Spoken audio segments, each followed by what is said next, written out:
What would you do if the one thing left to you wasn't Moneyland or a second chance, but a place that had been waiting for the wrong man to leave and the right one to arrive? When a lone cowboy inherits a forgotten island once owned by a legendary pirate captain, he expects paperwork, not ghosts. He expects ruins, not memory. But from the moment his horse sets hoof on that wind-scoured shore, something ancient begins to stir, something buried by salt storms and a truth the world chose to forget. As the sea closes in and the past refuses to stay silent, the cowboy is forced to confront a secret that was never meant to be sold, only protected. And a question he can no longer outrun: do we own the places we inherit, or do they decide who we become? Before we dive into the story, let us know where you're watching from in the comments below. Now let's begin the story. Rain wasn't part of Caleb Mercer's weather vocabulary anymore. Out on ranch land, rain meant a job postponed, a fence line turned to mud, a horse that needed to be dried down before night. It didn't mean comfort. It didn't mean staying in. It didn't mean anything that lasted. He woke before dawn, the way he always did, without an alarm, without a plan, inside an empty horse trailer parked behind a barn that belonged to somebody else. The trailer smelled of old leather hay dust and the faint sour note of rust. He'd laid his bedroll along the left wall, boots lined up like a promise he didn't intend to keep. Outside, the world was pale with frost. The breath of the horses in the nearest paddock rose in small white plumes and vanished into the early light. Ash stood at the trailer door, head lowered, waiting. Caleb rubbed a hand over his face, feeling the grit of sleep and last night's wind. He reached for the worn jacket hanging from a hook and pulled it on. There were better coats in the world, warmer ones, cleaner ones. This one didn't ask questions. "Morning," he said, voice rough with disuse. Ash flicked one ear back, as if acknowledging him without turning around.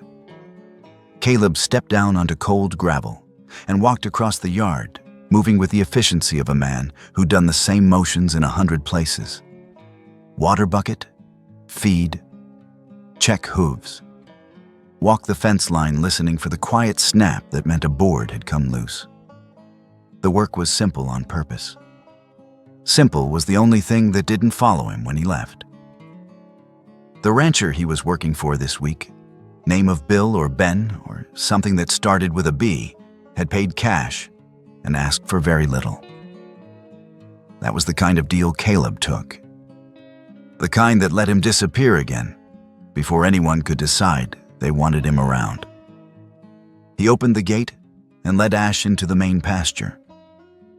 The grass was thin, winter burned, but the horses lowered their heads and moved in slow arcs, their bodies dark against the gray morning. Ash walked beside him, shoulder near Caleb's hip, matching his pace like he'd been built for it. Caleb didn't ride much unless he had to. Riding invited thoughts. Riding made it easier to believe you were going somewhere. He leaned on the top rail of the fence and watched the herd move. He could have been anyone standing there, any hired hand, any drifter, any man with hands rough enough to hold a rope. But there were small details that set him apart. The way he scanned the horizon, even when there was nothing to scan. The way he flinched, almost imperceptibly, at the distant metallic clatter of a gate. Ash turned his head, nostrils widening, and Caleb followed his gaze. Nothing. Just a strip of road beyond the property line, and a sky that didn't care. Caleb rested his forehead briefly against Ash's neck. The horse was warm, steady, real. "Just one more week," Caleb murmured. "Same as always." Ash breathed out a slow, soft sound through his nose. And Caleb let himself believe for half a second that the horse understood. By mid-morning, the sun had climbed enough to thin the frost. Caleb hauled water, mended a loose hinge, dragged a fallen branch away from a fence line. The rhythm was familiar. It was the closest thing he had to a home, the repetition of tasks that ended cleanly. He avoided coastal jobs the way some men avoided certain roads at night. If a rancher mentioned a transport run that would take him near the water Seattle, the Oregon coast, down toward the Gulf, Caleb always found a reason to pass. He told people he didn't like humidity. He told them his truck didn't handle salt air well. He told them anything that sounded practical. The truth was less tidy. Sometimes on very still days, a far-off sound would travel strangely across the land, a long, mournful horn from a freight train, or the heavy clang of metal on metal from some distant workyard. In the wrong arrangement, those sounds could become something else in his head, an anchor chain dropping a ship's bell or the low groan of timbers under pressure. And then he would leave, before anyone noticed, before the body remembered how to shake. That afternoon, Bill or Ben called him over from the barn door. "Mercer," the man said, wiping his hands on his jeans. "Got something for you?" Caleb paused, one hand still on the latch of the tack room. He hated surprises. He hated anything that arrived with his name on it. The rancher held up an envelope.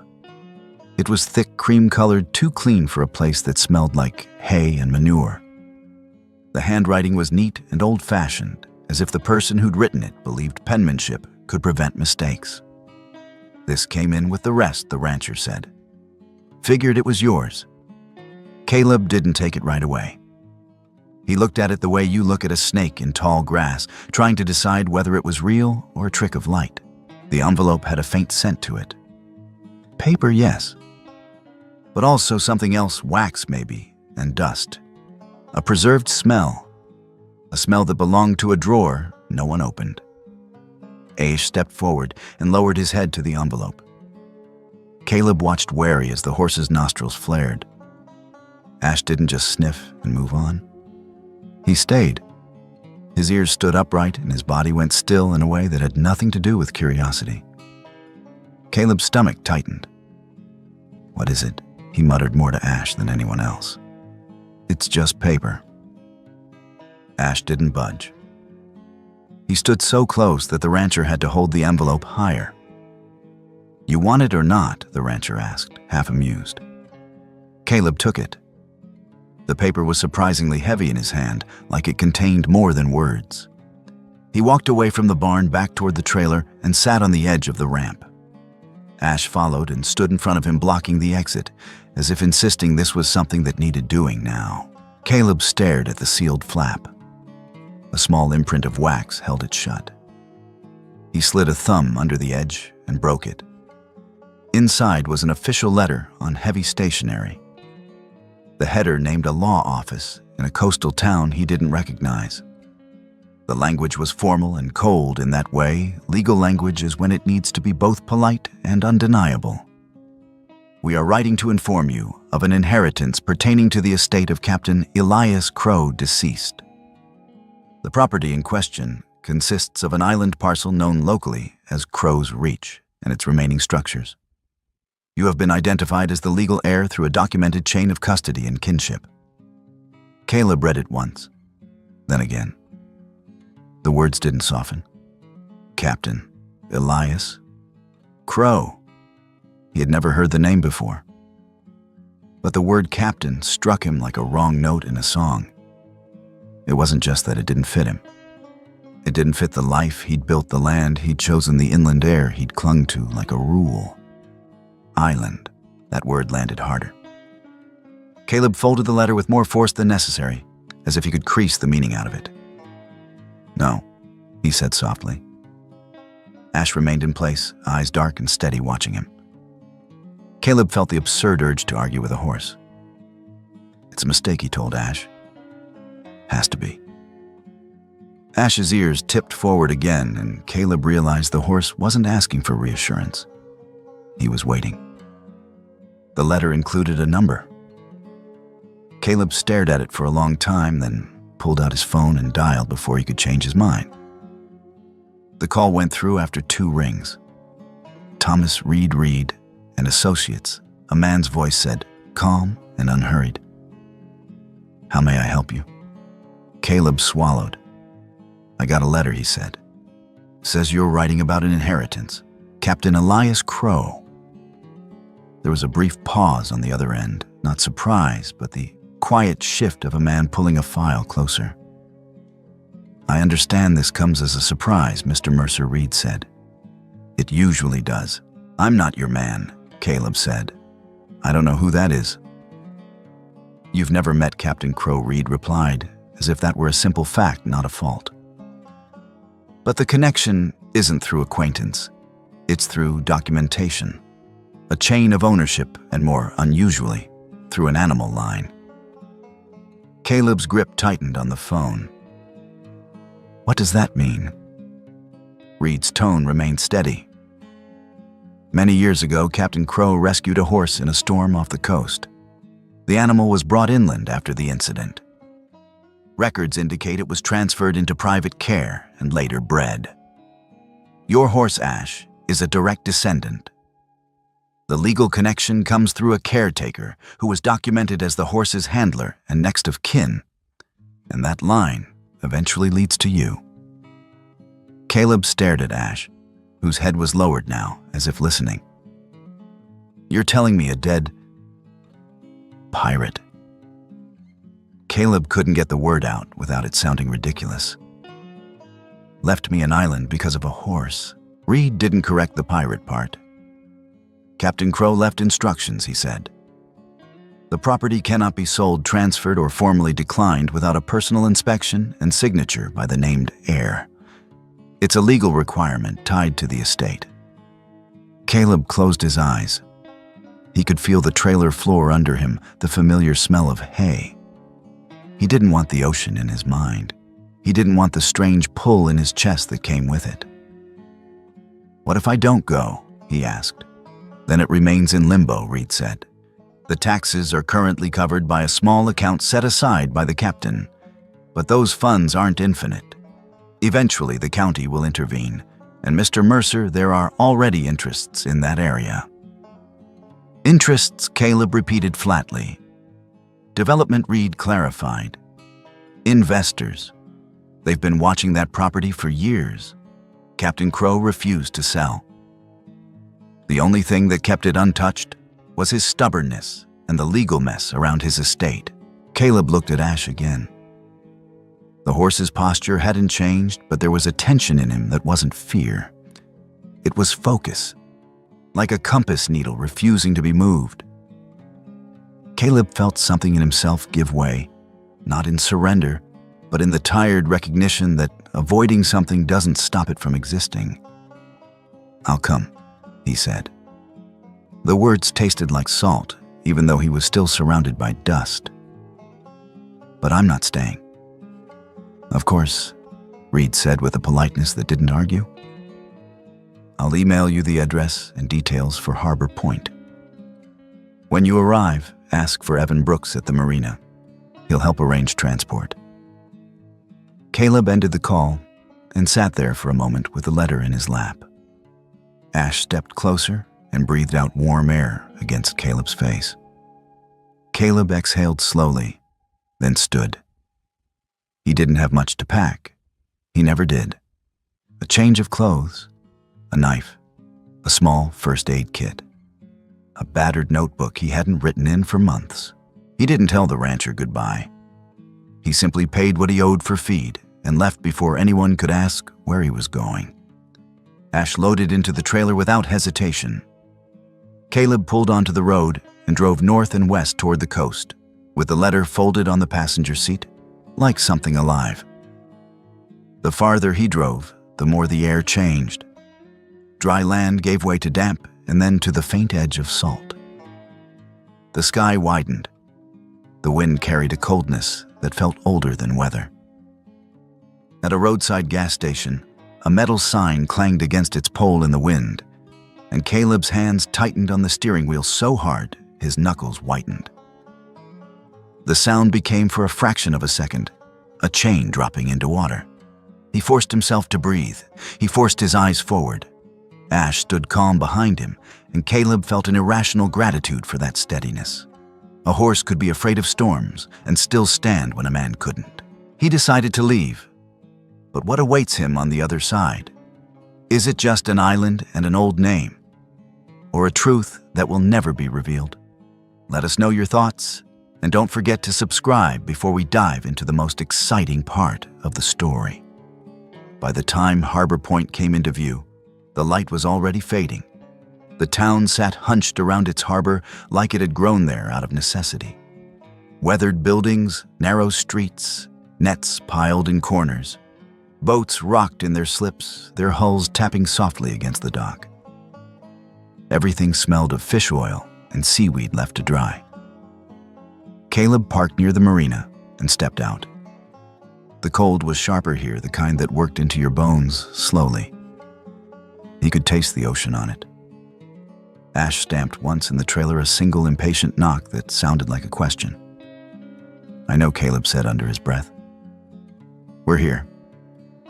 He found a small diner near the docks, its windows fogged from warmth.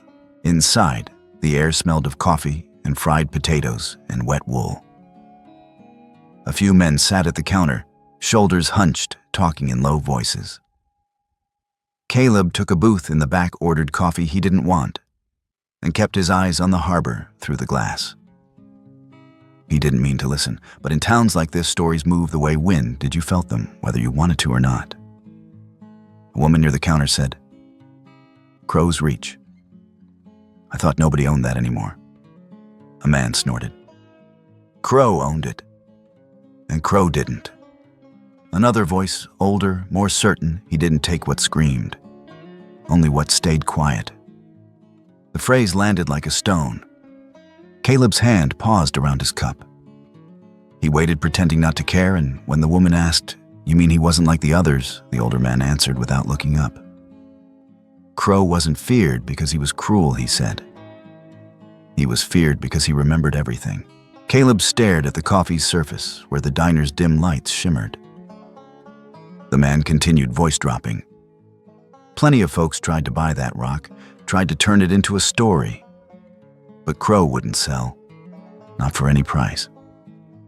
Said there were things the water didn't wash clean, and he wasn't about to let strangers make money off what he couldn't bury. Then he died there," someone else murmured. "Alone, in that stone house, staring out like he was waiting on a ship that never came." Caleb looked out at the darkening water. He didn't speak. He didn't ask for details.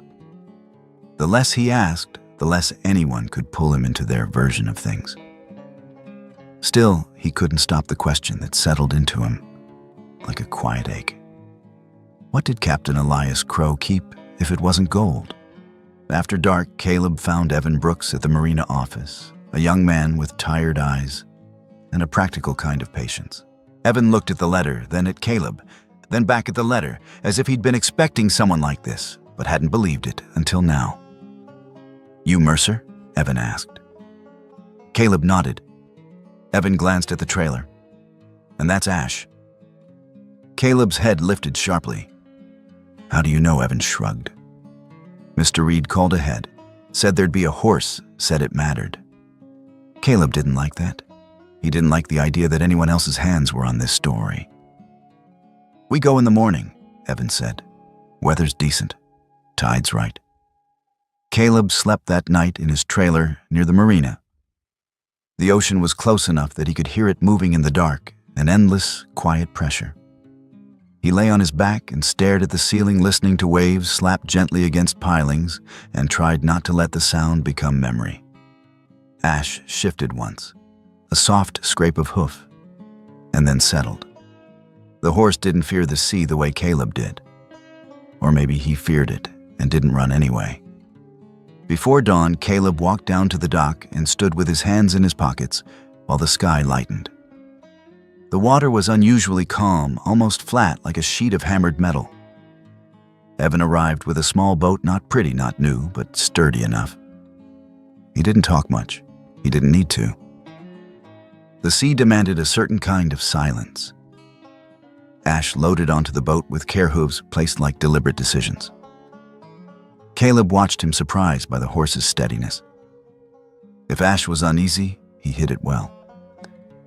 They pushed off. Harbor Point shrank behind them, its lights fading. The horizon opened. The air smelled of salt and cold iron.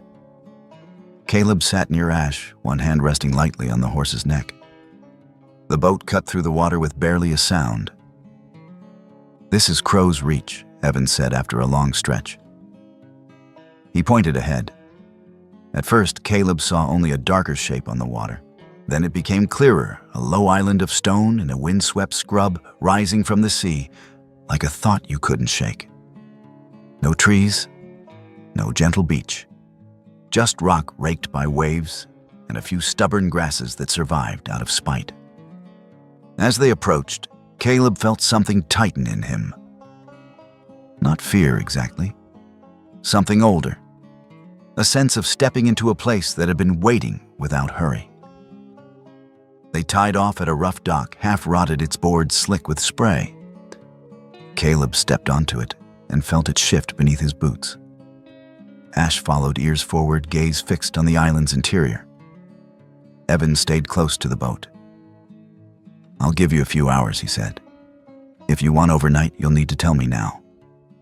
I'm not coming back after dark." Caleb looked at the island again. The sky was low and gray. The sea was too calm. "I'll see," he said. Evan nodded, not pushing. "Don't wander too close to the west cliffs. They're unstable." Caleb led Ash onto the island. The ground was hard and damp, dotted with moss. There was no clear path, but Ash moved as if he knew where he was going. Not fast, just certain. Caleb had the odd sensation that the island was listening. After a short walk inland, they saw the house. It was built of stone, low and thick-walled, perched on a rise that gave a wide view of the sea. Its windows faced the water like eyes that refused to look away. The roof was dark-weathered. The door hung straight but stiff, as if it hadn't been opened in a long time. Caleb stopped at the threshold. Ash lowered his head, sniffed the stone, and breathed out. Caleb reached for the latch. It gave under his hand with a reluctant groan. Cold air met them, carrying the smell of salt dust and old oil. Inside the room was sparse but orderly. A wooden table near the window. A chair positioned to face the sea. An oil lamp on a shelf. A kettle hanging above a small stove. Not abandoned in panic. Not ruined by neglect. Preserved. On the table lay a few sheets of paper curled at the edges.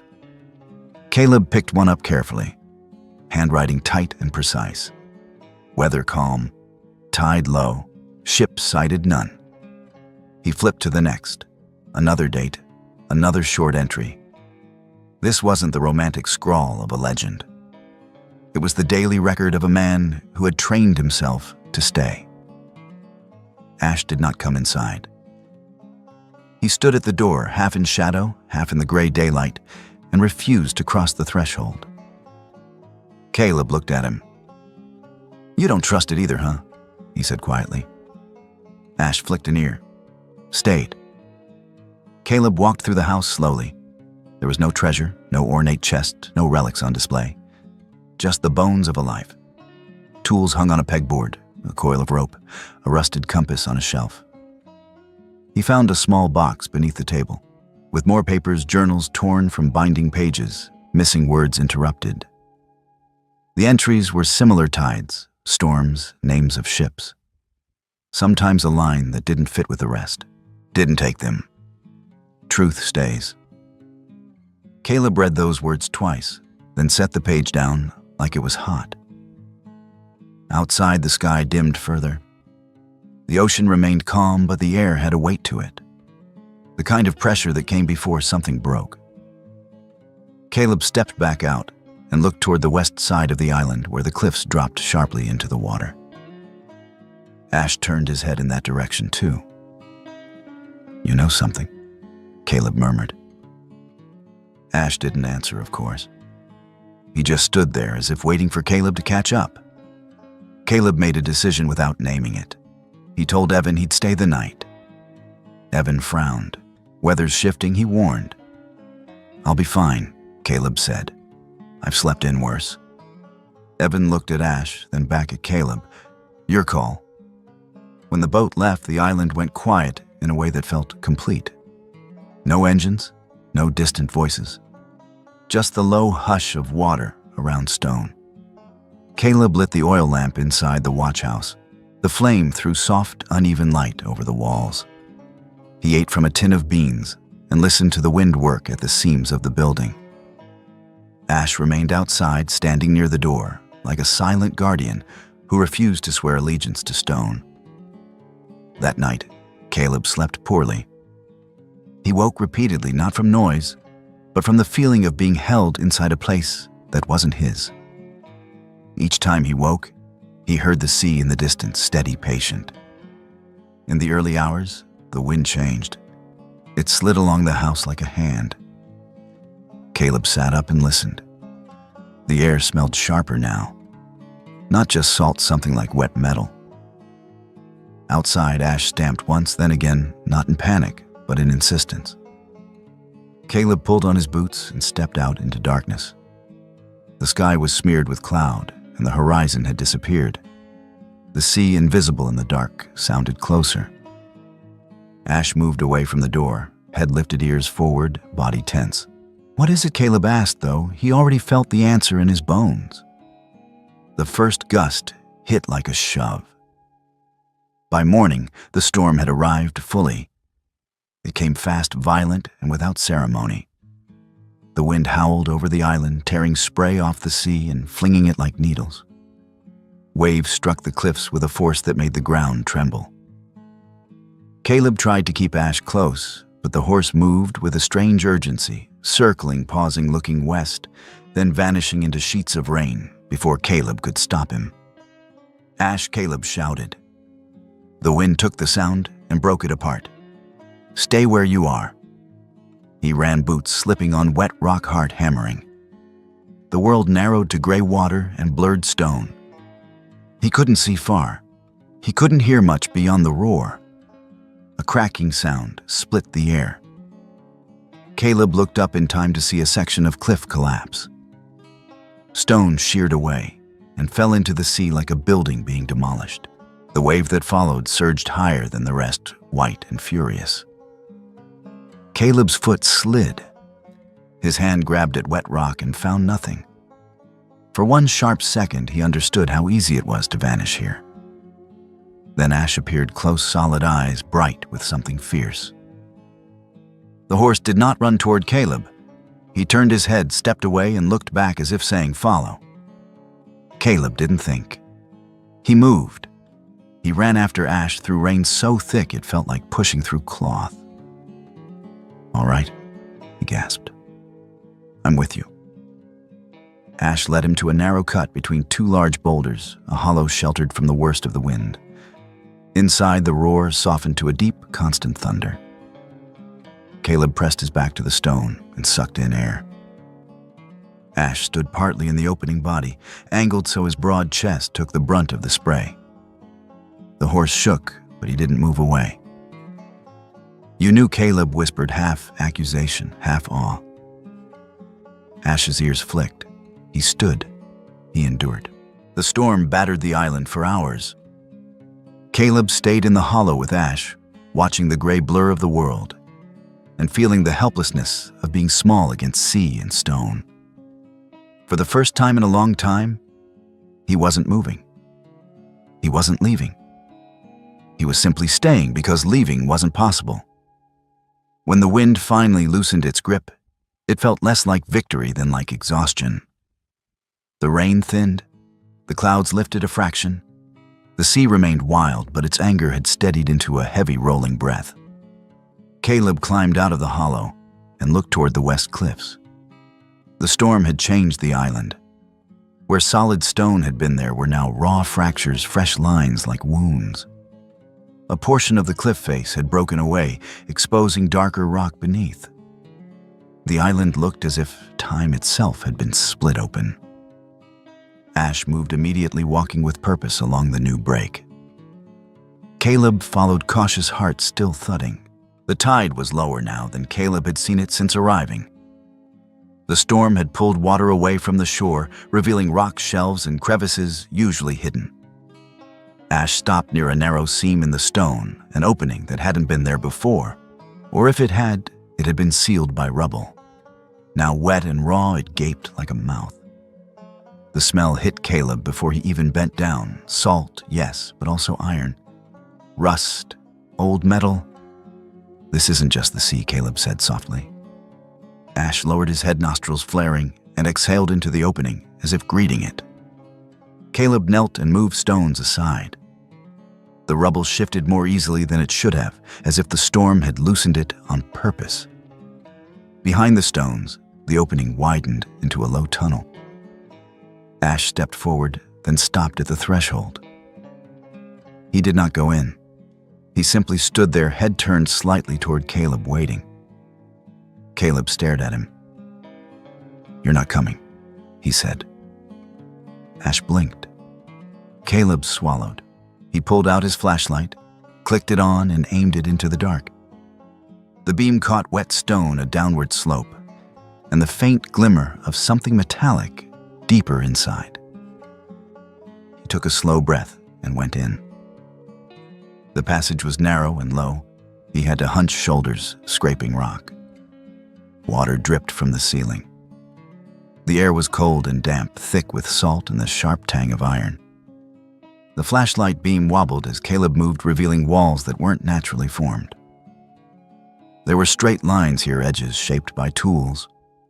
A man-made space hidden inside the island. After a short descent, the passage opened into a small chamber. Caleb stopped. There was no glitter of gold, no pile of coins, no skull and crossbones fantasy waiting in the dark. Instead, there was a simple wooden chest, darkened with age, banded with iron, and set on a stone shelf as if placed carefully. Beside it lay a rolled parchment tied with twine, and a small canvas sack that looked heavy with paper. Caleb stepped closer. The chest's lock was intact but not heavily fortified. It wasn't meant to keep thieves out forever. It was meant to keep the contents safe long enough for the right hands. He touched the lock. Cold, not corroded like everything else on the island. He pulled. It opened with a soft click that felt almost like permission. Inside, everything was wrapped in oilcloth layers, carefully folded, sealed against damp. Caleb lifted the first bundle and unrolled it. A book. Not ornate, not dramatic. Just a journal, thick, worn, its pages filled with tight handwriting. He opened it. The entries were dated. Not every day, but enough to track time. The writing was plain factual. Weather, tide, coordinates, names of ships. Then in the middle of a page, a line that made Caleb's throat tighten without warning. Didn't take them. Couldn't. Caleb turned the page. Another entry, another date, another ship name, followed by a note. We pulled them out. All of them. Children, too. His flashlight beam shook slightly. He set the journal down and unrolled the parchment. It wasn't a treasure map. It was a sea chart marked with routes. Not routes to hidden islands, but routes around storms, routes toward coves and safe passages. Marks near reefs labeled with small, careful notes. Anchor here in bad weather. Fresh water. Keep lights low, safe harbor. Someone had used this map as a tool for survival, not profit. Caleb reached for the canvas sack. Inside were letters sealed, addressed, never sent. Names written in the same precise hand. One letter was addressed to someone whose name had been crossed out so heavily it was unreadable. Another was addressed simply to whoever stays. Caleb stared at that line until the words blurred. He opened the journal again, turning pages more quickly now, hunger rising in him. Not greed, something else.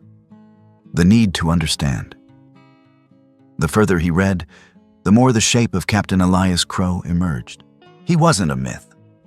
He was a man who recorded his days with stubborn consistency, as if writing them down prevented them from being rewritten by others. There were entries about storms that arrived early, about ships sighted, about nights spent watching the horizon. And then threaded through it all the same quiet insistence. We didn't take them. Truth stays. Caleb found an entry marked with a smear of ink, as if the writer's hand had shaken. They call me thief. It keeps their hands clean. Later, if I save them, they call it a trick. And beneath that, so I stayed. Caleb sat back on his heels, breath slow. The chamber felt smaller now, not because of stone, but because of the weight of the words. He read deeper, piecing together the story. Crow had once served as a guardian of maritime routes, someone responsible for protection orders safe passage. Something happened, an incident involving a ship, a powerful interest, perhaps a decision that made enemies. The journal didn't name names outright, but it hinted at betrayal with the restraint of someone who knew what power could do. He was labeled pirate, not because he took too much, but because someone needed him to be a villain. And when the world decided you were a villain, the truth became dangerous. So he hid it. Not in a bank. Not in a courtroom. In stone and salt on an island that refused to be convenient. Caleb looked down at his own hands. Hands that had held reins and fence wire and a steering wheel for too many miles. He thought of all the times he'd left places without explaining himself, letting people assume what they wanted because it was easier than arguing with their version. He thought of the sea he'd avoided the way salt air made his body remember. He didn't know in that moment whether he felt anger or grief or something else entirely. He only knew the chamber was quiet in a way that felt deliberate. He gathered the journal and the letters, not taking them out yet, just holding them as if weighing the decision. Then he climbed back up the passage shoulders, brushing stone, and emerged into gray daylight. Ash was still there, standing at the entrance, unmoving. Caleb stopped in front of him. "You brought me here," Caleb said. Ash's dark eyes held steady. Caleb exhaled a sound that might have been a laugh in another life.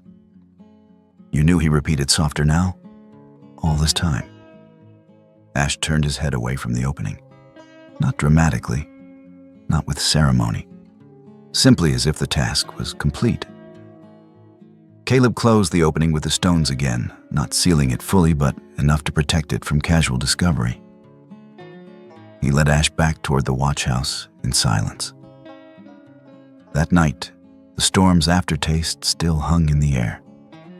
The sea remained loud but steady. Caleb sat at the table with the journal open and read by lamplight until his eyes ached. He didn't read the entire thing at once. Some truths needed to be swallowed slowly. But the core became clear. Crow had stayed to guard evidence of what he'd done, not to prove he was good, but to prevent a lie from becoming the only story. And in that, Caleb felt an unsettling kinship. He looked up at the chair by the window, the chair Crow had likely sat in, watching the water like a man waiting for judgment. Caleb found himself whispering, "I get it now." He didn't know if he meant Crow, or himself, or the island. In the days that followed, the island shifted back toward its quieter rhythms. The sea calmed. The sky cleared in brief, pale stretches. Caleb walked the perimeter again, but now with a different awareness. He wasn't just exploring, he was being shown. Ash no longer pulled him toward the west cliffs. The horse walked normally, grazing when there was grass, drinking from the small catch basin Caleb had found near the house. The urgency had left him, as if he'd done what he came to do. Caleb kept the chest hidden. He kept the journal inside the house, protected from damp. He didn't tell Evan. He didn't tell Harbor Point. He needed time. Then one afternoon, the sound of an engine approached across the water. Caleb stood outside the watch house, squinting into the glare off the sea. A sleek, white motorboat cut through the water with confidence too clean for these parts. Ash lifted his head, ears pricked, but did not tense. He watched, expression unreadable. The boat slowed near the dock, and a man stepped out, wearing a gray jacket that still held sharp creases. His shoes looked expensive, unsuited to wet boards and salt. He carried a leather briefcase like a shield. He called out before stepping farther. Mr. Mercer. Caleb didn't answer right away. He simply watched. The man smiled politely, the way people do when they believe politeness can buy cooperation. "Richard Hale," he said, holding out a hand. "I hope I'm not intruding." Caleb didn't take the hand. Hale withdrew it smoothly, not offended, just adapting. "I represent a development group that's been acquiring land around this coastline," Hale said. His eyes traveled over the watch house, the broken dock, the rough stone. "Crow's Reach has potential."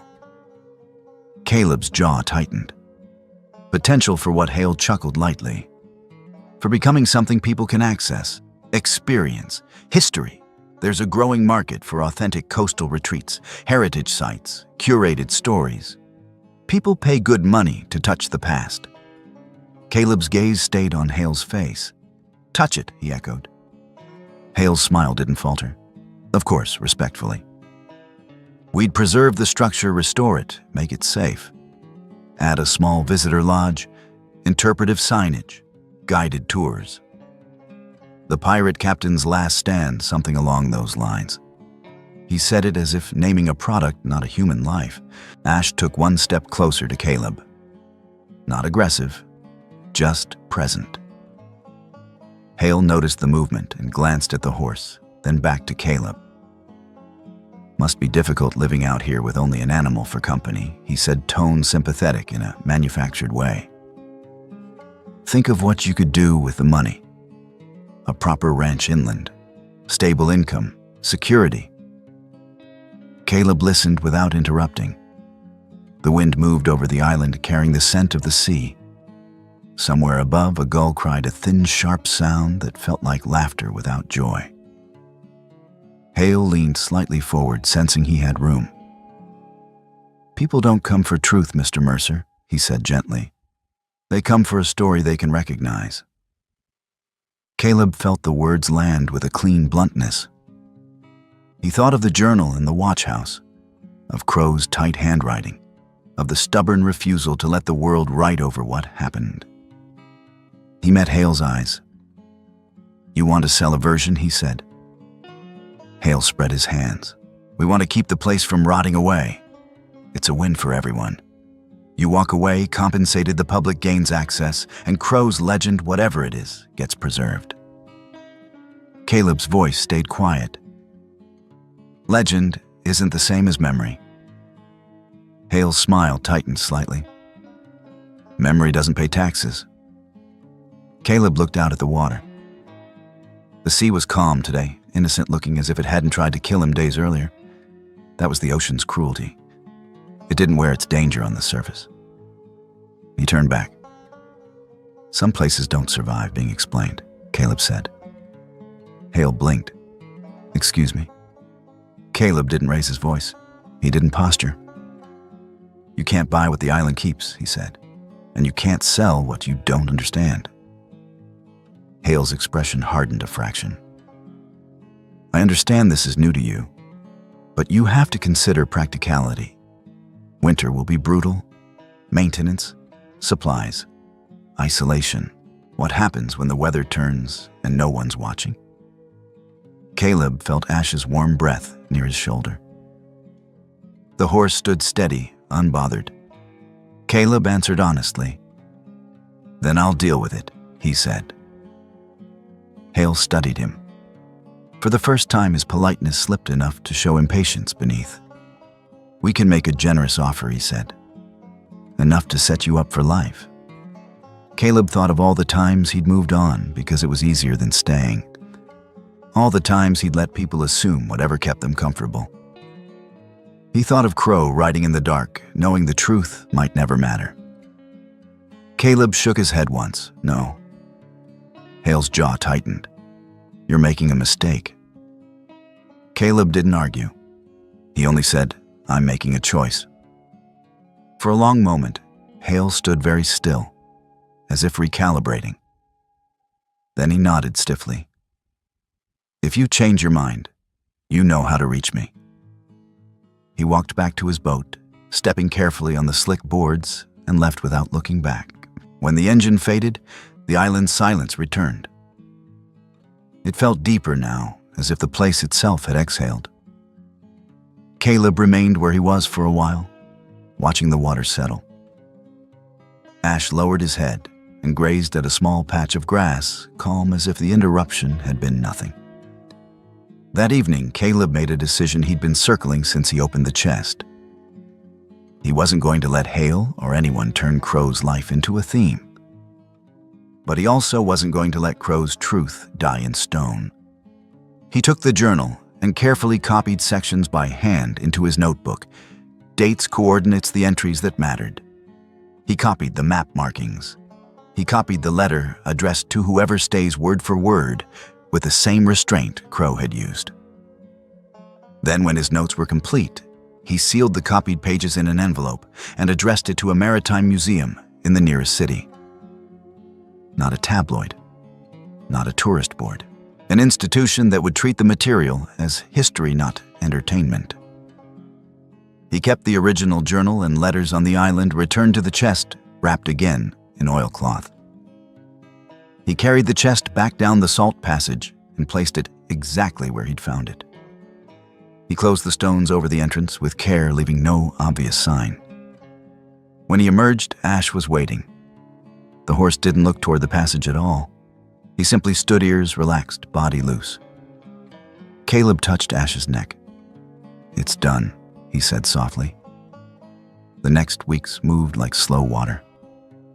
Caleb began repairing the watch house, not to restore it into something new, but to keep it from failing. He reseated stones in the wall where the storm had loosened them.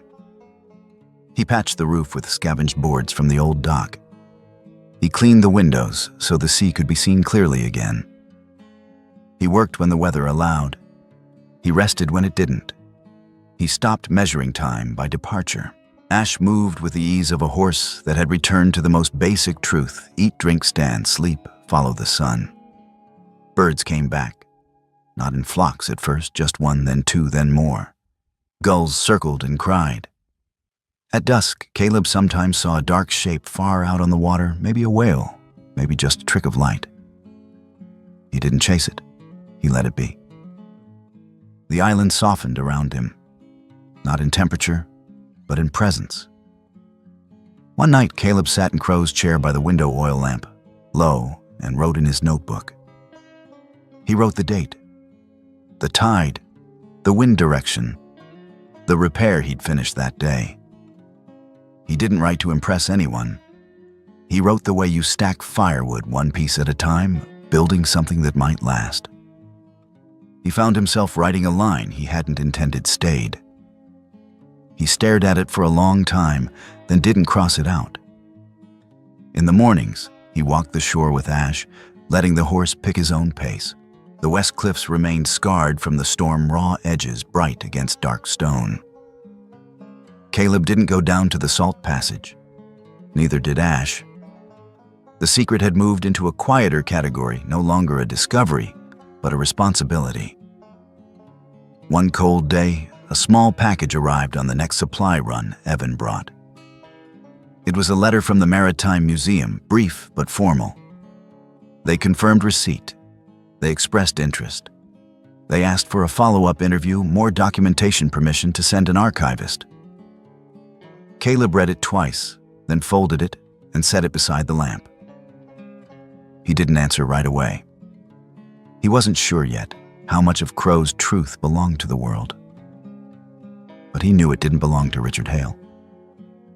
As autumn crept in, the wind sharpened. The sea turned darker. The island's grasses yellowed. Caleb reinforced the roof again. He stacked driftwood near the stove. He made small adjustments that would have felt pointless months earlier when he'd believed he was only passing through.